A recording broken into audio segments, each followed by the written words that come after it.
Good morning. জামাই ষষ্ঠীর একটা সুন্দর সকালে তোমাদের সকলকে স্বাগত জানাই আমার চ্যানেলে। এখন আমরা সকাল সকাল ভোরবেলা উঠেছি, ভোরবেলা উঠে সমস্ত কাজ সেরে এখন বেরিয়েই পড়ছি, মায়ের বাড়ি যাব। আর তারপর মায়ের বাড়ি থেকে সকাল সকাল চলে আসবো, কারণ দিদিরা আসবে। জাস্ট ঝপঝপ করে যাবো আর ঝপঝপ করে কাজ মিটিয়ে ষষ্ঠী সেরে ঝপঝপ করে চলে আসবো।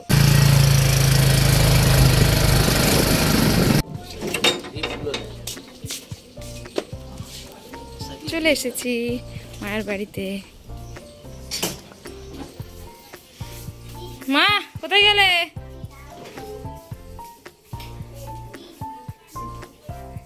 জামাই ষষ্ঠী করতে চলে এসেছি আমরা। জামাই ষষ্ঠীর বাজার বলে কথা, মলে তো একটা প্রেশার থাকবেই, সেই জন্য রাজুদা একটু তাড়াহুড়ো করছিল। তা আমি ঝটপট করে প্লেট সাজিয়ে ফেললাম। আর আমার মায়েদের ষষ্ঠী আছে, কিন্তু ষষ্ঠীর বাটা জামাইদের হাতে ধরে দেয় না, তাই আমি সমস্ত খাবারটা সার্ভ করে দিয়েছিলাম ওদেরকে। আজকালকার জামাই কেউ কাটা ফল খায় না, কেউ এত মিষ্টি এত দই খায় না, তাই সব রকম অল্প অল্প করে আমাদের জলখাবারের আয়োজনটা করা হয়েছিল। ওরা যেমন যা পছন্দ করে সব রকমের অ্যারেঞ্জমেন্ট কিন্তু করা হয়েছিল। জামাই ষষ্ঠীর এই বিশেষ দিনটা সত্যি জামাইদের কাছে বিশাল বড় একটা পাওনা। শাশুড়ি মায়েদের জামাইদের জন্য রাখা এই ব্রত, তাদেরকে সুন্দরভাবে প্লেটে সার্ভ করা, এই সমস্ত ব্যাপারটাই জামাইদের কাছে সত্যি ভীষণ স্পেশাল। বাবা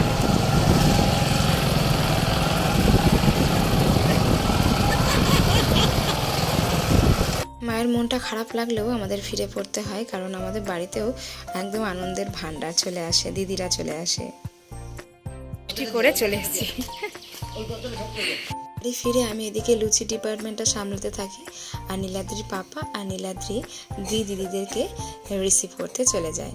ব্যাস, ওদের আসার একটা সুন্দর ভিডিও আমি আমার ফোনে ক্যাপচার করে নিই।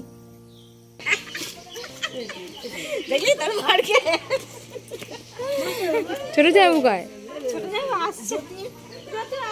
ময়দার মিক্সচারটা পরিমাণ মতো মিশিয়ে তাতে নুন, তেল, ময়ান দিয়ে তাতে একটু টক দই দিয়ে ভালো করে মেখে জল দিয়ে মাখলে বেশ সুন্দর টেস্টও হয় আর নরমও হয়। এই ছিল আমার জলখাবার। আর এই যাচ্ছে আমার বড় জামাইবাবুকে মায়ের করা ষষ্ঠী।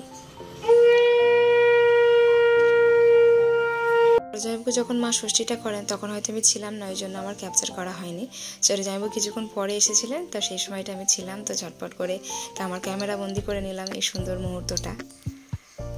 আমার শ্বশুর বাড়িতে আবার এইভাবে বাটা হাতে দিয়ে দেওয়া জামাইদের এই নিয়মটা আছে, যেটা কিনা আমার বাবার বাড়িতে নেই।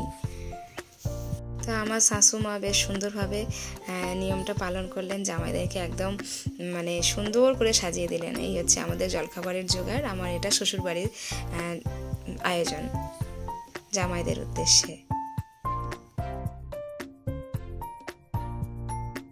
রান্না বান্না সেরে সবাই গল্প করতে একটু বসে গেছি ঝপঝপ করে, আর এই গল্পটা চললো প্রায় ঘন্টা দুয়েক মতো।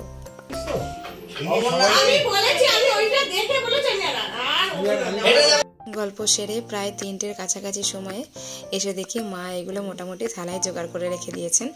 2 জামাইয়ের জন্য 5 রকম ভাজা আর ভাত বেড়ে মা রেডি করছেন।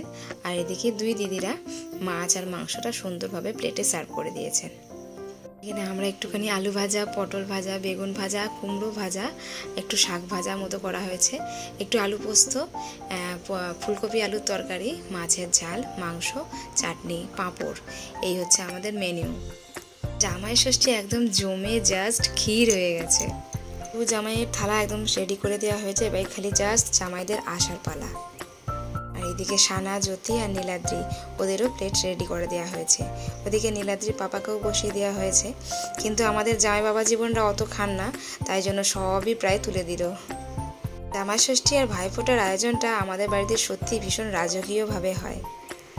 এদিকে সবাই খাওয়া দাওয়া শেষ করতে থাকে, আর আমরা সবাই চিড়ে মুরগি খেয়ে নিই যারা উপোস করেছিলাম।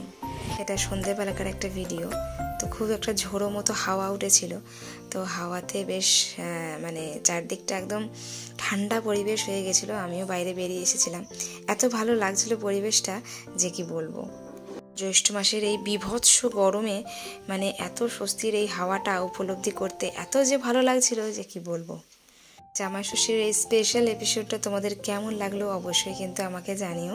ভিডিওটা ভালো লেগে থাকলে অবশ্যই একটা কমেন্ট, একটা লাইক, একটা শেয়ার অবশ্যই ডান করো।